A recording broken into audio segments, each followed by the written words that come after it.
Bienvenidos a Debate la Cultura, un programa con la investigación y producción de contenido de Nicolás Gómez Ospina, la producción general de Patricia Herrera y la dirección de quien les habla, Catalina Ceballos. Debate la Cultura es un espacio para que conversemos sobre la cultura desde una perspectiva ética y estética, desde su incidencia en lo político, lo social, lo económico y lo humano. Hoy estaremos hablando sobre el sector de las artes y la cultura en tiempos de pandemia. ¿Estamos enfrentando una reactivación o una reinvención? Ya veremos en nuestra conversación.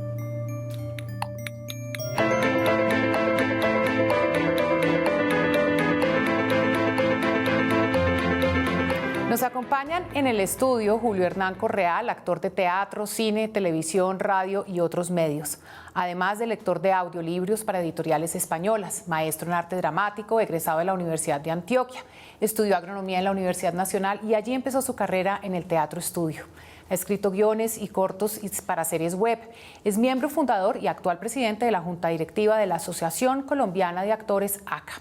César Álvarez, creador junto con su hermano Iván Darío Álvarez Escobar de la Fundación de Títeres y del Teatro Libélula Dorada en el año 1976.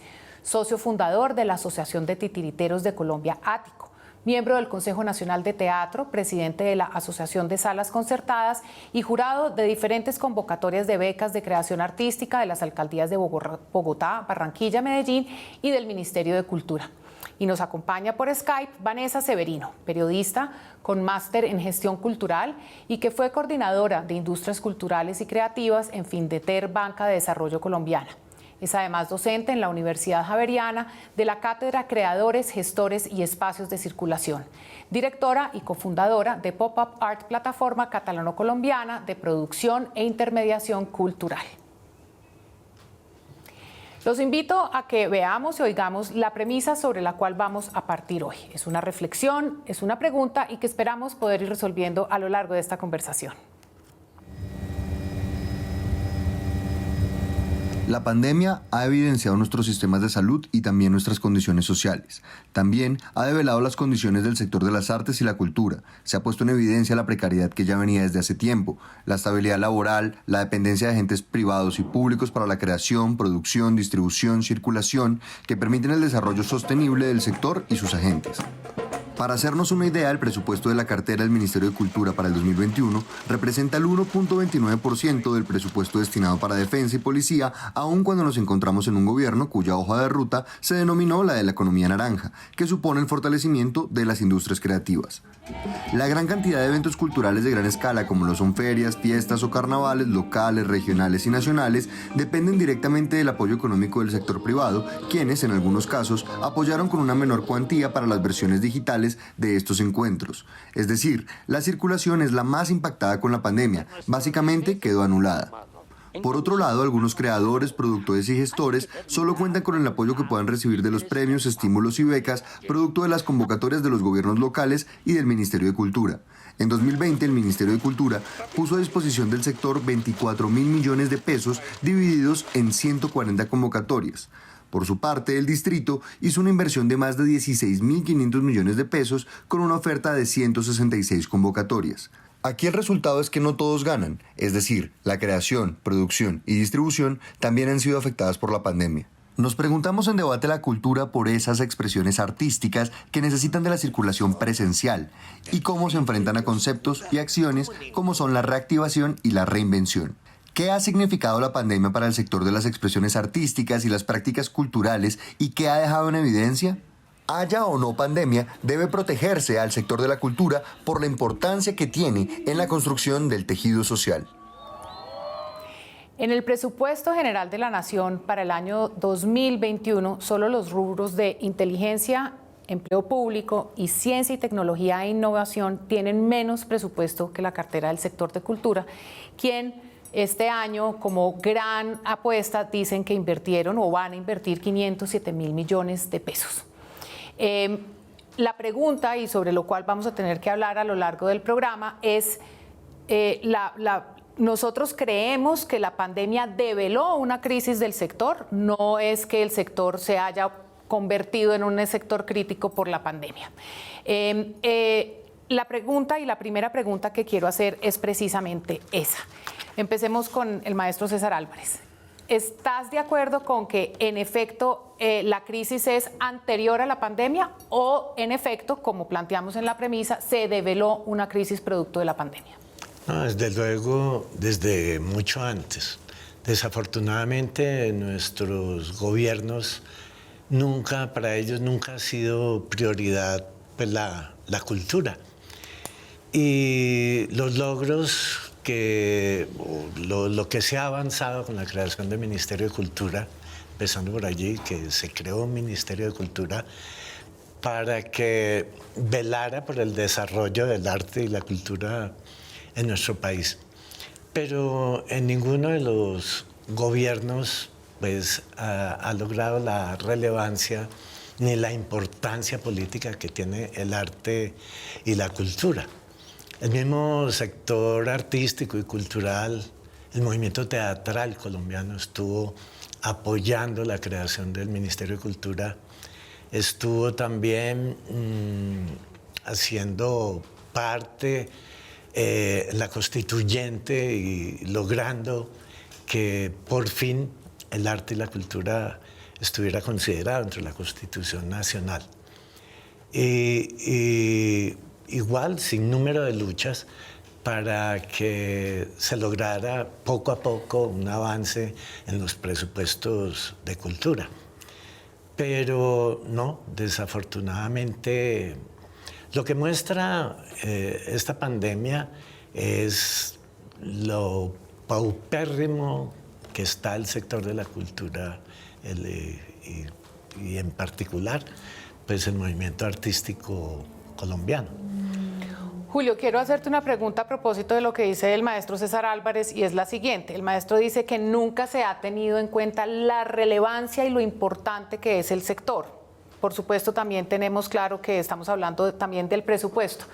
Creo que son dos cosas, por supuesto, que tienen que ver, pero la relevancia tiene que ver también como con la importancia del aporte que le hace el sector de las artes y la cultura al desarrollo social y económico, la importancia del sector de las artes y la cultura para la construcción del tejido social. ¿Coincides o tienes otra visión distinta teniendo en cuenta el escenario actual de pandemia? No, yo coincido plenamente. Creo que esto no solo develó la situación, la precaria situación laboral, porque cuando nosotros empezamos, por ejemplo, hace 7 años a hablar de la situación laboral de los actores, para la gente sonaba como a chiste que nosotros habláramos de eso, porque primero les sorprendía que nosotros nos reivindicáramos como trabajadores, como si no lo fuéramos, y los artistas en general no lo fuéramos. Entonces, esta situación que hizo notorio que las personas que nos dedicamos a las artes estamos convertidos en esa especie de emprendedores, pero que no hay tal, ¿sí? Sino que dependemos de o las dádivas que suelta el Estado eventualmente, que efectivamente, como decían en el video de presentación, no alcanzan a cubrir a todo el mundo, y un desinterés producto de la misma manera como se apropia la cultura en nuestro país, que no se considera el arte un bien esencial para la construcción de tejido social, para la salud mental de una población. Y creo que la pandemia, si algo hizo notorio, fue eso, la función que nosotros cumplimos. Mira, hoy, por ejemplo, hoy hace un año, con mi combo de trabajo, nosotros empezamos a sacar una serie web que se llama Operación Evita, que su función inicial era como hablar básicamente de las normas de autocuidado, porque iba ligado a un mensaje que había recibido. ¿Autogestionado? Perdón. Autogestionado. Pero en el ejercicio logramos patrocinio básicamente de ONG, de algunas entidades como sindicatos o organizaciones internacionales, obviamente no muy grandes, pero que permitían pagarle a los colegas que ahí intervenían, pagarnos nosotros y pues impulso para seguirlo produciendo. Y productos como este empezaban a aparecer montones. Es decir, porque la creación no se paró. Nunca. Porque pues uno no depende del billete para crear como tal, pero sí depende en la medida en que mientras uno no esté teniendo que buscar plata para el arriendo, para los gastos básicos, pues puede sentarse a crear. La situación de todos los creadores es trágica, o creo o como. Yo, por ejemplo, cuando empecé a hacer teatro, trabajaba con un grupo que ellos ensayaban de noche porque la mayoría eran maestros. Entonces yo en algún momento les dije, oiga, pero pues yo estoy como mamado de esto, ensayemos en las mañanas. No, pero entonces ¿de qué vamos a vivir? Y les decía yo, de esto.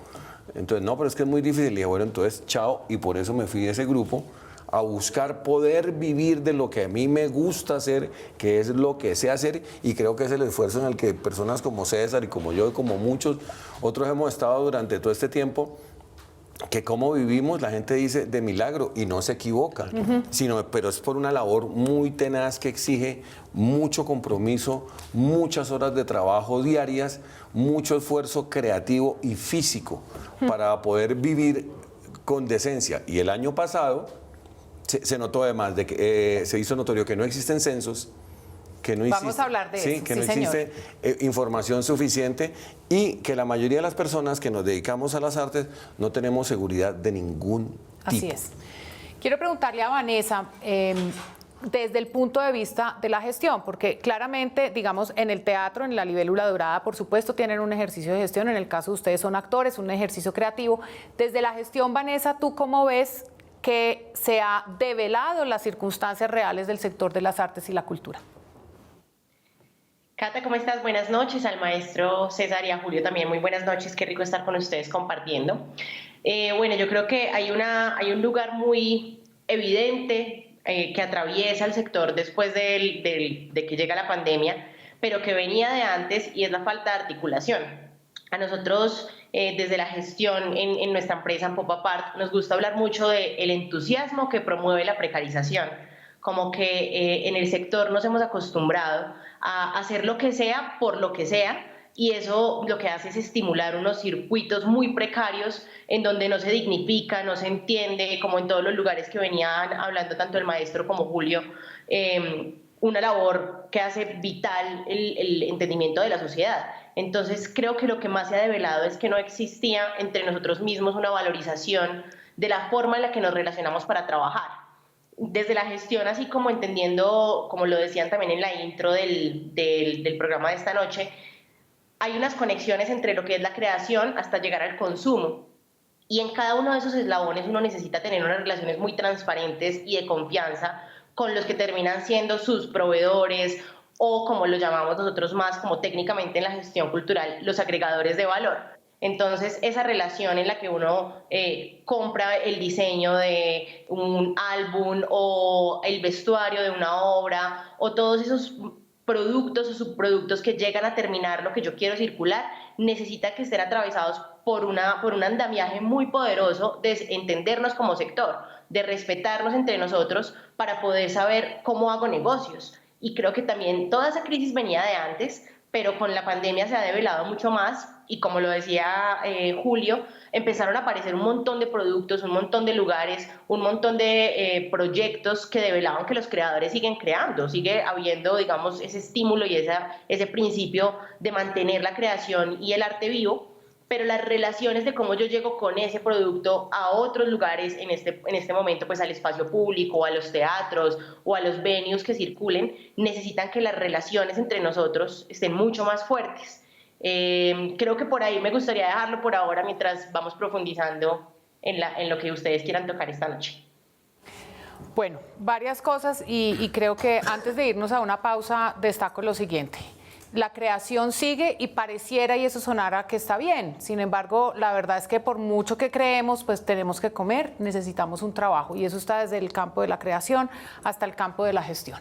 Vamos a una pausa y cuando regresemos hablaremos sobre este problema de carácter que creemos y estamos convencidos es de carácter estructural. Creemos que esto no es una cosa de ahorita, creemos que probablemente de manera positiva se ha develado una crisis que antes no teníamos clara. Y vamos entonces, en clave de eso, pensarnos cuáles son las lógicas de reactivación que se están estableciendo a partir de las políticas públicas. Ya volvemos.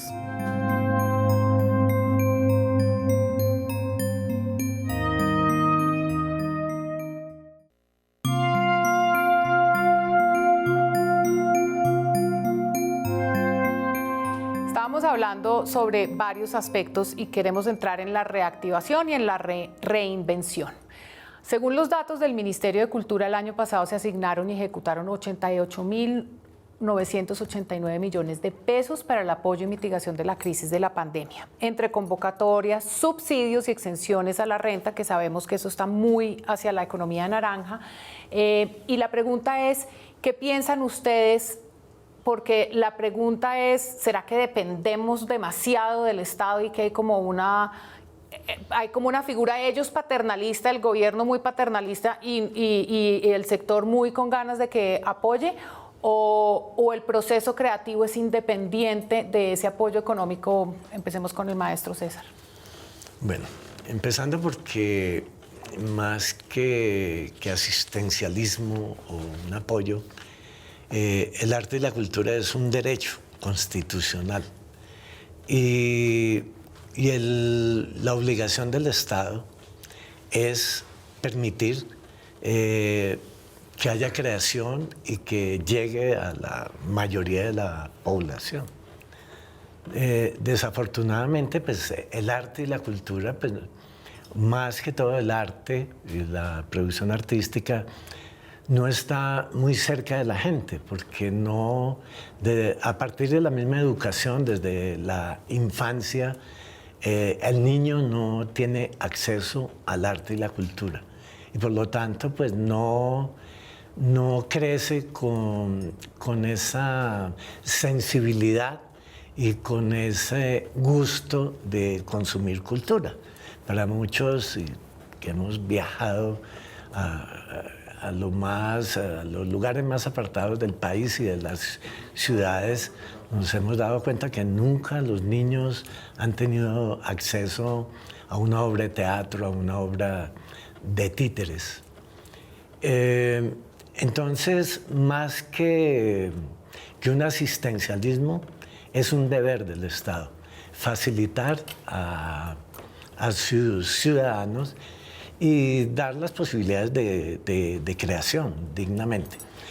Te quiero hacer una interrupción y hablaba sobre la importancia de que desde la primera infancia no solamente se acceda, pero eso también querría decir que en los pensums académicos también se incluya, porque lo que yo he visto es que los pensums académicos no obligan la formación en expresiones artísticas, es decir, ahí tendrían que aumentar incluso más presupuesto para poder garantizar. Claro. Es desde ahí que inicia el problema, digamos desde la educación, de que la gente tenga la posibilidad de conocer el arte, de verlo, de disfrutarlo, de practicarlo desde pequeño, el teatro, la música, las artes plásticas, y seguramente desde allí pues tendremos por una parte mejores ciudadanos, mejores personas, más sensibles, también más críticas, y seguramente tendremos una mejor sociedad. Así es. O sea, partimos del hecho de que no es asistencialismo, sino que es un deber, porque nos tienen como ciudadanía que garantizar unos derechos culturales, ¿cierto? Julio. Así es que yo creo que agarrándome de lo que decía César, en mi caso particular, yo diría que yo soy artista de chepa, de pura chepa, porque pues yo soy de un pueblo, yo soy de Tocaima. Entonces, ¿cuáles eran las herramientas culturales que teníamos en Tocaima o el acceso que teníamos a la cultura? Una sala de cine. Una sala de cine que era un espacio privado. Había dos salas de cine en una época. Una quedaba al pie de mi casa, y yo entraba gratis desde niño ahí porque el señor era muy amigo de mi papá.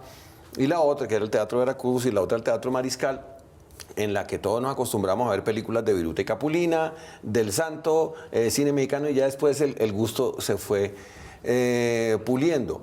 Pero yo jamás tuve un maestro de teatro en el colegio.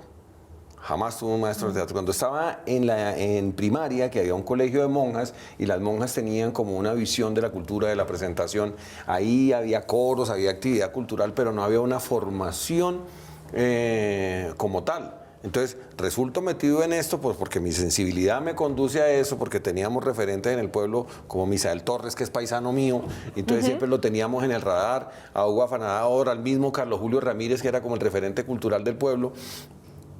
Pero por eso yo resulté estudiando agronomía en la Universidad Nacional.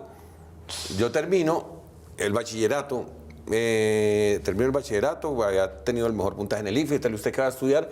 Y yo, no, pues yo quería estudiar en la Nacional, entonces resulto estudiando agronomía y todos los semestres yo, ¿a qué carrera me paso? Julio, pero entonces una pregunta, porque tú desde acá y hacemos parte de una conversación importante sobre lo que está pasando con la pandemia, Tienes claro ese panorama y este diagnóstico. Tenemos una precariedad desde siempre y desde siempre es que antes de la pandemia tampoco había formación, tampoco había recursos.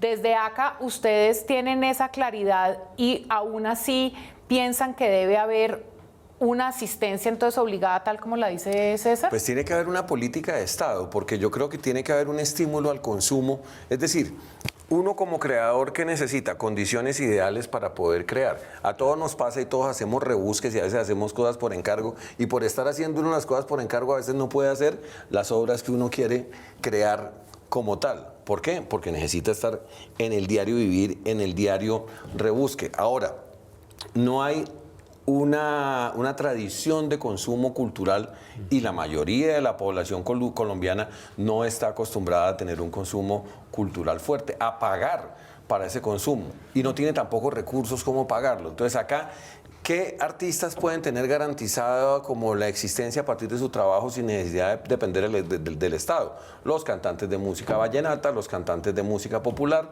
los cantantes de reggaetón, pero de ahí para adelante ya el asunto se empieza a complicar. En el cine, por ejemplo, a Dago le funcionan sus películas y esas películas pueden ser autosostenibles y esas películas ayudan a que entren recursos. Pero tiene también el respaldo de una gran firma detrás que se llama Caracol. Claro, ¿no? Y el ejercicio continuado de más de 20 años haciendo esto. Pero hay otras películas que no tienen esa posibilidad. Entonces, y el Estado tendría la obligación de que al consumidor llegaran, sí, como política de Estado, no es una dádiva, no es un regalito, es que el Estado tiene esa obligación, tiene que formar a su gente, tiene que darle la posibilidad de que la sensibilidad se eduque también, porque es que eso es como la creatividad. Para mí la creatividad es como un músculo.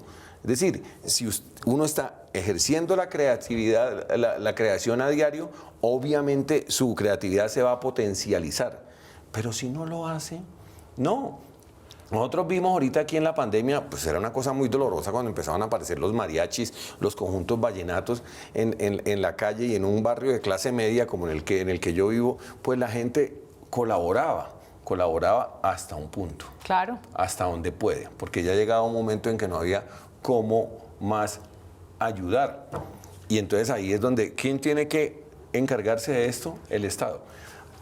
Como agrónomo te digo, además también, ¿qué sector, por ejemplo, la agricultura, por qué no es viable acá?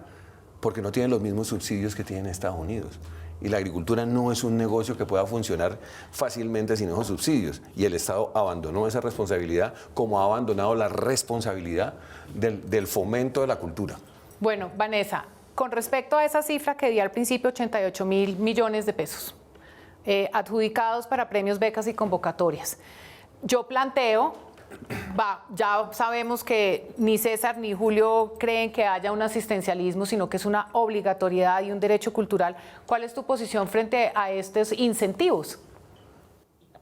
Bien, yo comparto la mirada de que la cultura es un derecho constitucional en su estructura base para cualquier sociedad, pero luego siento que llegan otros lugares que hay que explorar, como esa capacidad como gremio, como artistas, como gestores, de crear las realidades laborales posibles.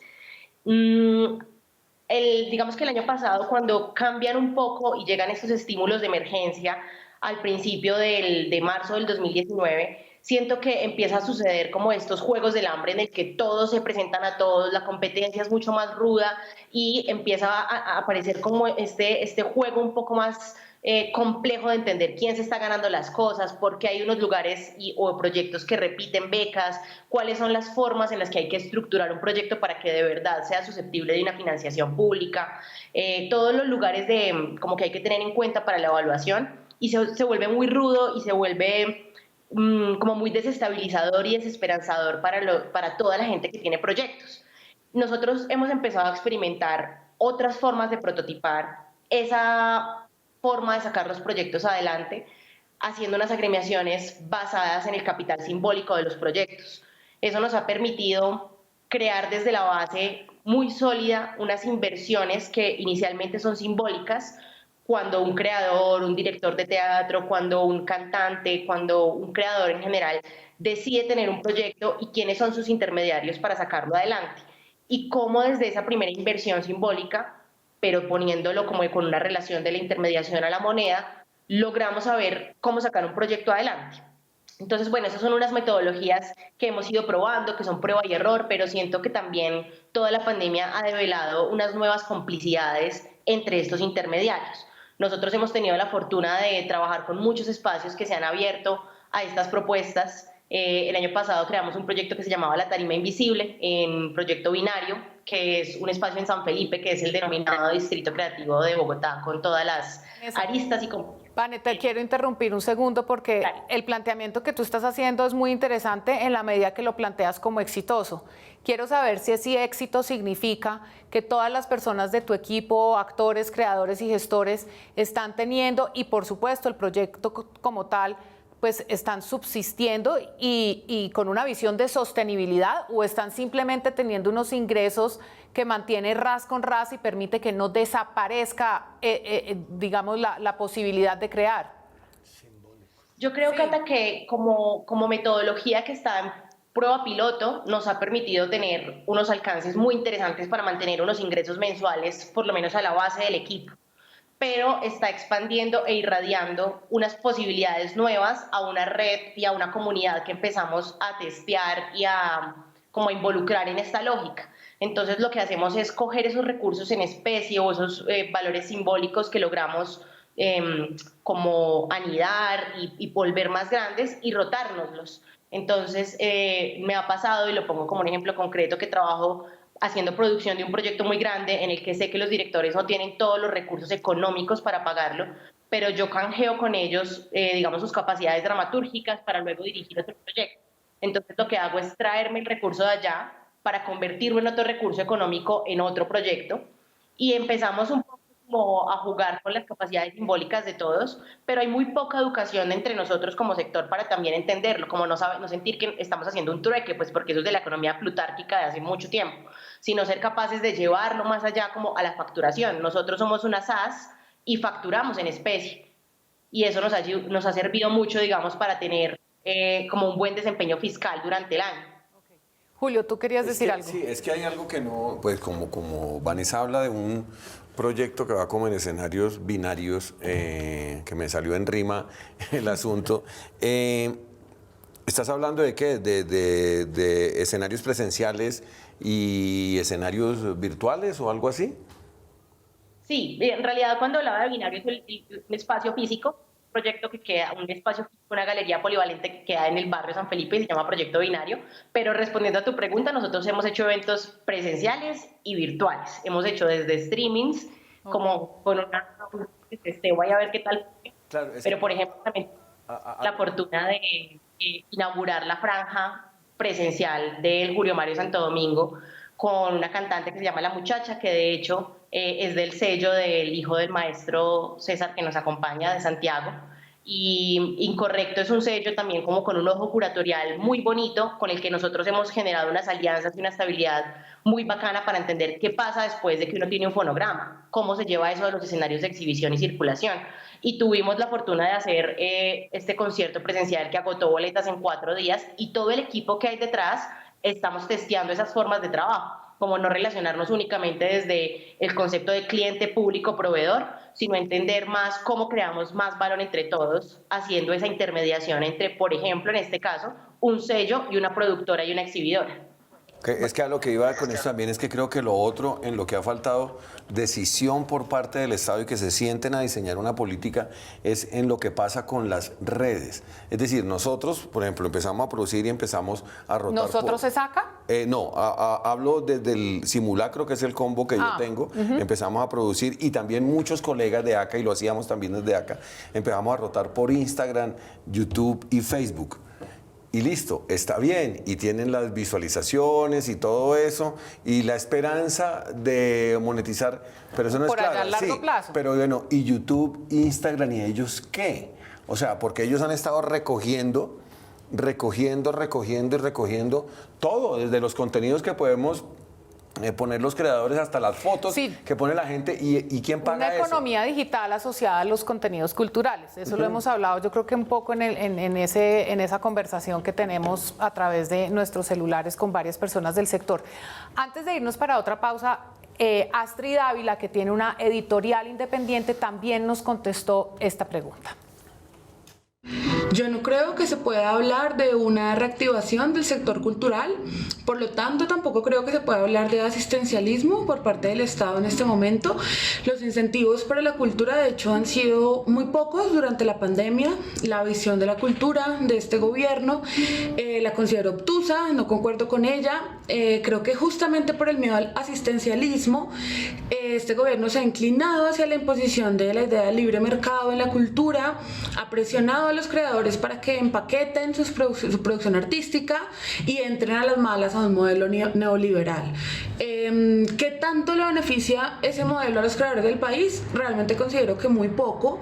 Creo que el arte en Colombia no es solamente el arte que es rentable, que es visible, que es masivo y que se puede vender al por mayor. Creo que el arte también es, y sobre todo, es una expresión de los territorios, una expresión de los barrios.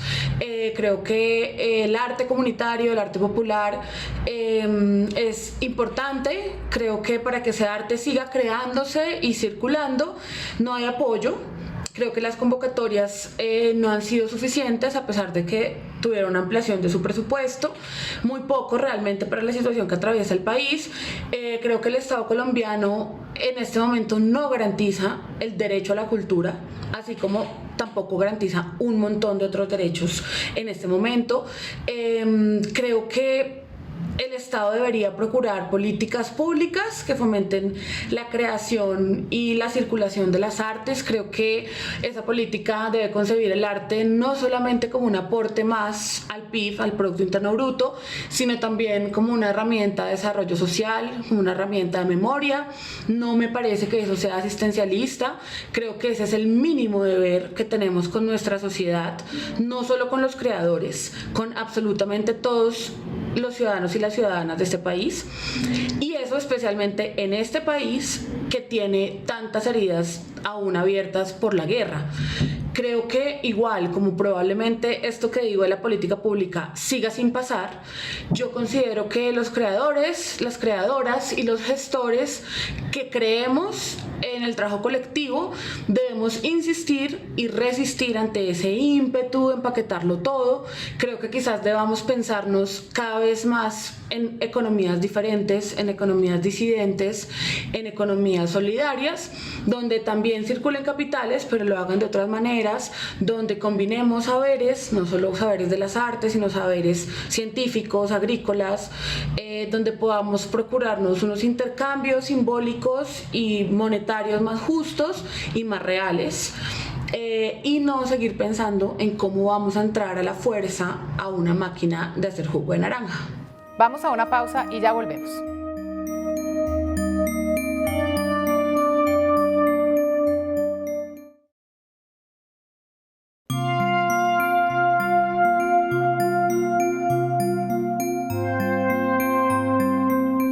Al principio de esta conversación se puso sobre esta mesa la importancia que tiene el censo del sector de las artes y la cultura. A propósito de eso, una de las conclusiones de un estudio realizado por el BID para medir los efectos de la pandemia a nivel latinoamericano fue que la coyuntura del COVID representó un riesgo para la cultura debido a la baja prioridad que ocupa el sector en los esfuerzos de recuperación, aunado a la falta de medidas inmediatas y de apoyos suficientes para los artistas y gestores. Esa baja prioridad puede demostrarse si vemos el censo realizado por el Ministerio de Cultura en llave Confindeter, que está disponible a propósito en la página web del Centro Nacional de Consultoría. Allí se habla de 2.042 proyectos culturales registrados, solo para tener una idea de lo desconectados que están los números oficiales de la realidad del sector. En este estudio además se dice que hay en Bogotá tan solo 39 organizaciones culturales. Eso quiere decir que no hay confianza de parte del sector, porque ante esa cifra, cuando sabemos que en Bogotá, ¿cuántas salas de teatro hay, maestro, solamente en Bogotá? Solamente salas concertadas hay alrededor de 37, 40. Solo salas concertadas. Salas concertadas y cantidad de salas que no están concertadas en los territorios, en los barrios. Eso quiere decir que el ministerio tiene una cifra que está. Hablemos por favor del censo, porque tenemos detectadísimo que ese es uno de los primeros errores. Ese censo es ridículo, ese censo es ridículo. Nosotros el año pasado hicimos, ahí sí estoy hablando de acá, hicimos una actividad que se llama Salva la Sala. y Salva la Sí. Sala apuntaba a ayudar a salas que estaban en situación difícil. El censo del que hablaban los compañeros de Fomento en ese momento fue de 80 salas que funcionan regularmente, pero el total en Bogotá llegaba como a 200 y pico, como 200 y pico, bueno, o sea, incluyendo obviamente las De esas salas del 200 Estado. y pico, si no estoy mal, creo que se cerraron 60 durante el año pasado. Pues no tengo la Creo que es una cifra que me dio exacta. Marcela Valencia de Petra. Casos que conozco yo, por ejemplo, la Casa del Silencio, que eso lo padecimos todo cuando Juan Carlos Agudelo cerró. Camilo Ramírez cerró la Sala Vargas Tejada, que funcionaba ahí en el Centro Comercial Los Ángeles. Creo que es la única. Jugué teatro también. Sí, son muchas salas las que han cerrado y pues en otras partes del país también. Pero entonces hago una pregunta. Y academia Ese de es un música. ese es un diagnóstico clarísimo, todos lo tenemos muy claro. ¿Cuál es el problema? Digamos, primero genera una desconfianza que tenemos de cara del sector a la relación que tenemos con el ministerio, primero. Pero segundo, ¿por qué el ministerio no lo hace? Es decir, si tienen 88.000 millones de pesos, ¿por qué no se dedica algo al censo? ¿Cuáles son las respuestas que da el ministerio para no hacer este censo y que realmente todos contemos? Voy con César y después vale. contigo. Sí, pues por una parte existe el programa, por ejemplo, de salas concertadas a nivel nacional.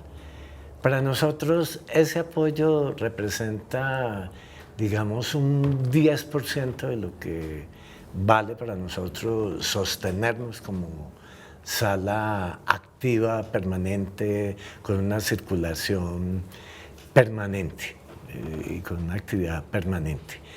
O sea, y así todas las becas, estímulos y demás son becas, una beca para todo un país o dos becas para toda una nación en teatro de títeres, en todo, es así. Para mí eso, y a cada uno le dan unas pequeñas sumas, para mí eso es como la democratización de la miseria. Es que yo creo que, mira, yo estaba pensando que es que ellos ven el sector y la distribución de recursos y el censo como si estuvieran censando personas para familias en acción. ¿Sí? Así. Así es que lo ven. Y creo que también corresponde a la visión de quienes están en el ministerio. Nosotros, desde acá, cuando vimos la pelea por tener un estatuto, una ley del actor que nos permitiera empezar a buscar vías para mejora de las condiciones laborales y para tener más oportunidades, incluimos un artículo que fue aprobado, que tenía que haberse empezado a reglamentar desde el año pasado en el Ministerio de la Cultura, que era la creación de un registro nacional de actores.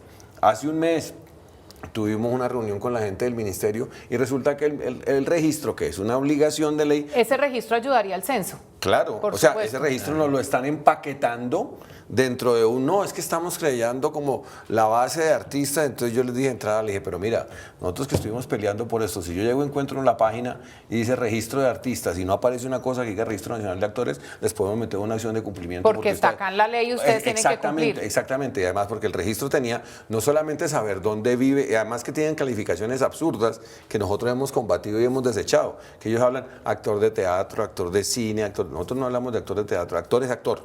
Y trabaja en teatro, en cine, en televisión, en títeres y en nuevos medios. Entonces lo que queremos saber es dónde está ubicado, cuánto recibe, qué oportunidades, cuántos meses trabaja al año. ¿Para qué? Para entrar a algo de lo que hemos venido hablando hace mucho tiempo, y es que la ONU habló de que los artistas aquí y en todo el mundo nos caracterizamos por dos aspectos básicos: la intermitencia laboral y por lo tanto la inestabilidad en los ingresos. ¿Y cómo se compensa eso? Con leyes de intermitencia, como lo tienen en Francia, que la gente cumple unas ciertas horas al año e inmediatamente a partir de ahí tienen un dinero para su subsistencia y para que puedan crear. Y en otros países donde la gente no paga todos los meses la seguridad social, sino con alivios porque se sabe que la gente no está trabajando todo el tiempo. Pero es que creo que hay mucha distancia de quien está hoy al frente del Ministerio de la Cultura, de las personas que concibieron esta entidad. Creo que cuando uno mete la publicidad y los videojuegos y los hoteles y los restaurantes y los empaqueta en el mismo terreno de la creación, hay una perversión absoluta de lo que deben ser las políticas de Estado para el sector de la cultura. Muy bien, Vanessa, voy a darle un giro y te voy a pedir el favor que seas concisa porque quiero irme por otro lado contigo, porque de alguna manera has planteado una situación no optimista, pero sí como una salida, digamos, probable en el caso tuyo y de tu proyecto. ¿Crees tú que el hecho de que el censo no exista, y eso es una realidad que tenemos todos, afecta la política de reactivación que ha hecho el Ministerio de Cultura? Sí, a ver, yo creo que este tipo de cosas a nivel institucional no funcionan muy bien porque los procesos son muy largos y porque hay una desconfianza de la región y del sector en quien maneja la política pública y quien está dando la cara a estas entidades. Y eso afecta la forma en la que entienden cómo tirar línea para reactivar. Pero entonces, Cata, me voy a este lugar también de entender qué está pasando en el sector y creo que han despertado unas capacidades emergentes de mapearnos nosotros mismos. Con las becas de escultura local que funcionaban por localidades, que fueron unas de las más competidas, pero es donde he visto que han pasado cosas más interesantes. En cada localidad hay un proyecto de mapeo, que quién sabe quién sería pues, los jurados o las cabezas detrás de hacerlo, y no sé si es aleatorio o había una realidad como de intentarlo, pero por ejemplo en Teusaquillo hay un proyecto que se llama Teusaquillo DC, que está intentando hacer un mapa de patrimonio vivo, entendiendo como la relación que hay entre casas patrimoniales y qué funciona dentro. Y ellos están imprimiendo unos mapas gigantes para que la gente misma se mapee.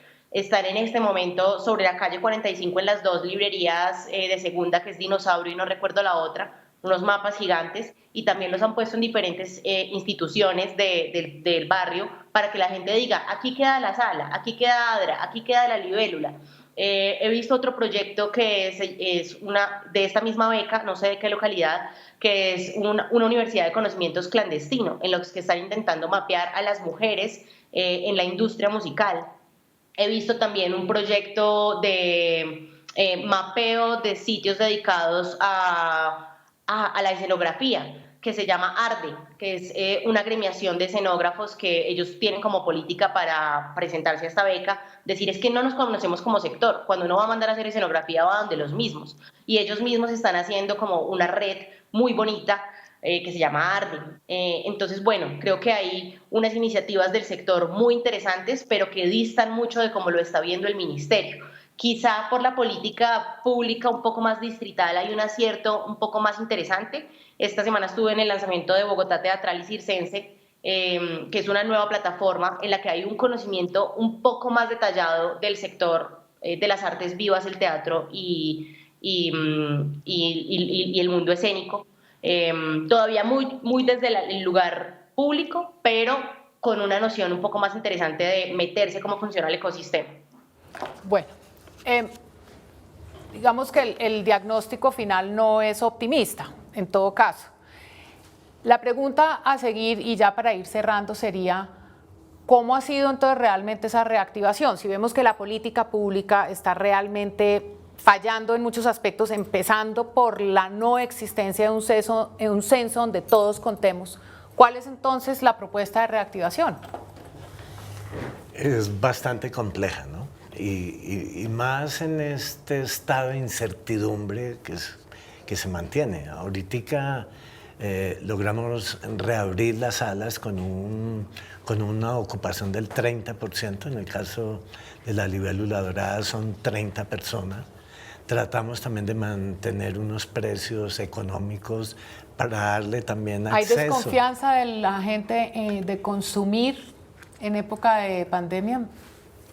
Lo curioso es que la gente está ansiosa. La gente necesita estar en contacto, y uno mismo como artista. El arte, el teatro, la música, las artes vivas, es ese espacio común, único y irrepetible que se comparte en un momento y en un tiempo. Y después de este aislamiento, la gente está ansiosa de volver a la sala, de compartir, de estar, nosotros lo llamamos como unos templos de comunicación sí, es volver a ese espacio de compartir y de estar. ¿Esa reactivación se ha dado gracias a aportes del Estado o ha sido una reactivación del sustento de ustedes y ya de un desarrollo, digamos, de una sostenibilidad propia del proyecto de la libélula? Bueno, gracias y eso sí agradecemos, pues que fue una política interesante de que las localidades de Bogotá, no todas, sacaron un dinero de su plan de desarrollo para la reactivación cultural de las localidades. En el caso nuestro, la de Teusaquillo puso una bolsa considerable y benefició a muchos proyectos, emprendedores, salas de teatro, y eso ha permitido pues dinamizar un poco y tener ese pequeño arranque para tener ese contacto con el público. Julio, en el caso de ustedes. Pero el resto, nada, de acuerdo. De parte del ministerio, nada. Yo creo que en términos generales, lo que pasó con el sector nuestro, particularmente como con las artes escénicas y el audiovisual, fue que en el combo creativo, pues la reactivación es como la de la circulación, porque la creación nunca paró. Y la pandemia y las cuarentenas que permitieron que uno se pusiera a explorar otros terrenos. Por ejemplo, cuando Patricia hizo el Festa y dijo, envíen la obra en video o hagan una lectura dramática o hagan un radioteatro. Yo dije, yo no voy a hacer esta obra en video porque esto es tronco de camello. Entonces hicimos un radioteatro y lo grabamos con los celulares en la casa y quedó súper bien y funcionó muy, muy, muy bien. Ahora, lo que está pasando es que se está retomando la circulación, pero te voy a poner ejemplos además para que veas cómo funciona el Estado. Nosotros tuvimos un ejercicio de reactivación bastante interesante a partir de una comunicación con el Ministerio de las TIC. Nos pidieron un concepto AACA sobre la convocatoria que ahorita está vigente para este año para pymes, y les dijimos, nos parece que deben incluir, ser más flexibles con los tiempos, deben incluir que los elencos también van en la calificación, y les sugerimos que hagan una convocatoria para independientes, porque no todos tenemos pymes o tenemos SAS que puedan aplicar a esto. Y se hizo una convocatoria que llamó Grandes Historias con Pequeñas Cámaras, de la que salieron 300 proyectos.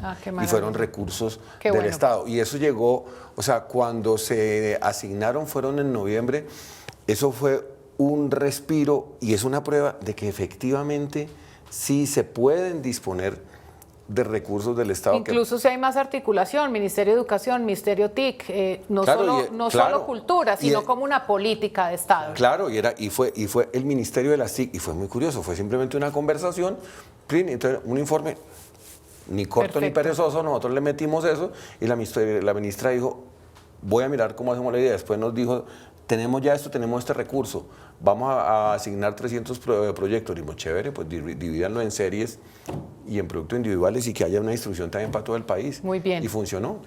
Vanessa, tengo 30 segundos. En 30 segundos, ¿cómo ves tú esa reactivación? Yo creo que hay que hablar de dinero en el sector sin pena. Y cuando uno habla de plata, la realidad se pone muy obscena. Y creo que tenemos que ser capaces de hablar entre nosotros de cuánto vale nuestro trabajo y ser capaces de crear otras realidades. Yo creo que esa reactivación tiene que ver con la capacidad de agremiarnos, de crear las propias reglas del juego, y recomiendo por último una lectura que se llama Lectura y Comunidad, que hacen las ciudadanías que resisten, de la filósofa Marina Garcés, que da unas pistas muy interesantes de cómo crear nuevas realidades laborales posibles en el sector cultural. Bueno, entonces vamos con las conclusiones. El sector claramente no tiene la importancia política o económica como para ser considerado uno que puede no solo aportar en el desarrollo y la calidad de los individuos y del conjunto cultural, sino desde una mirada de cultura sostenible. La pandemia nos exigió, antes que reinvención y reactivación, algo aún más importante: reconocimiento como actores políticos. Estamos en época preelectoral, por favor hagamos la tarea de estar pendientes de los programas de gobierno y sus propuestas para cultura. Nuestro voto importa allí y el sector cuenta. Quiero hacerles unas recomendaciones en este momento del colectivo La Quinta del Lobo, dirigido por Carmen Gil Brolhik, Propuso este proyecto transmedial que pregunta a sus espectadores por 4 emociones en estos tiempos, así que la invitación es si pueden asistir a la obra Infinitos en el Teatro Colón. Y también los invito, y esto es una invitación muy especial, aquí en Canal Capital se estrenan y se emiten 3 series de arte y cultura en el horario de 6 p.m. con una repetición a las 9 p.m. de lunes a viernes y sábados y domingos a las 6. Las 3 series son El Destapabocas, A través de la ventana y Artemorfosis. Las 3 series exploran los procesos de creación de los artistas durante la coyuntura de la pandemia, sin que la pandemia se convierta en el tema central de sus creaciones. Solo es el contexto en el que se desarrollan los procesos en las series, exploran los procesos de creación de los artistas y la relación que se establece entre ellos y sus reflexiones. A todos muchas gracias por acompañarnos. Maestro César, Julio, Vanessa, muchas gracias. Nos vemos en 8 días.